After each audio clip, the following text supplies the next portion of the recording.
Oke, di sini aku jelasin apa itu Standard Operational Procedure buat konsinyasi.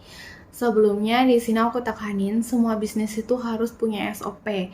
Nggak cuman kita kerjasama sama pihak luar eksternal, kita juga kerjasama pas sama pihak dalam internal. Kayak kita punya karyawan, bagian keuangan, bagian pemasaran, kita harus punya standar operasional prosedur. Jadi dalam bisnis semuanya itu harus ada sistemnya.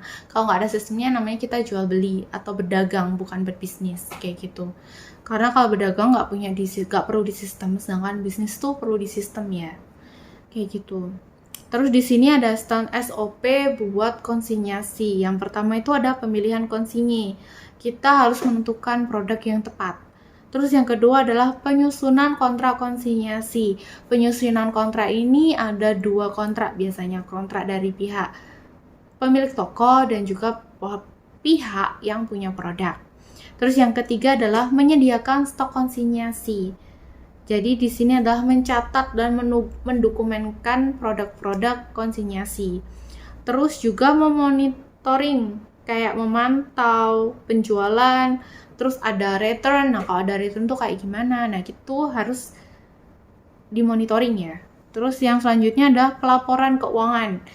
Jadi di sini kita dalam hal ini pelaporan keuangan ini baik dari pihak si pemilik dan juga pemilik barang dan pihak toko ini harus ngasih laporan keuangan.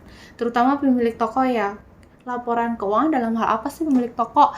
Jadi pemilik toko itu harus ngasih laporan keuangan dalam hal barang-barang yang dia terima, jadi totalnya itu berapa, itu biasanya dimasukkan, terus sudah terjual berapa, terus kan kesepakatannya itu kan ada bagi hasilnya berapa. Nah, nanti semua laporannya itu bisa dikeluarkan sama pihak si yang punya toko buat dikasihkan kepada pemilik barang kayak gitu.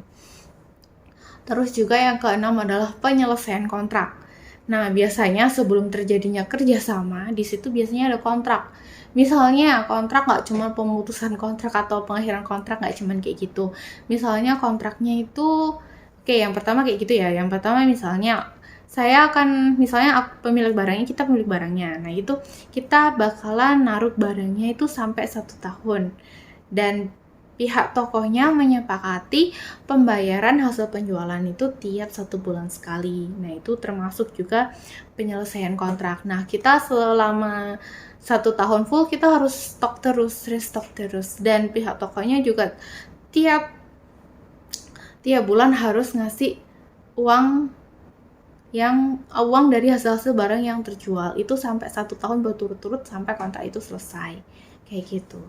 Jangan lupa like dan subscribe buat dapetin info seru lainnya.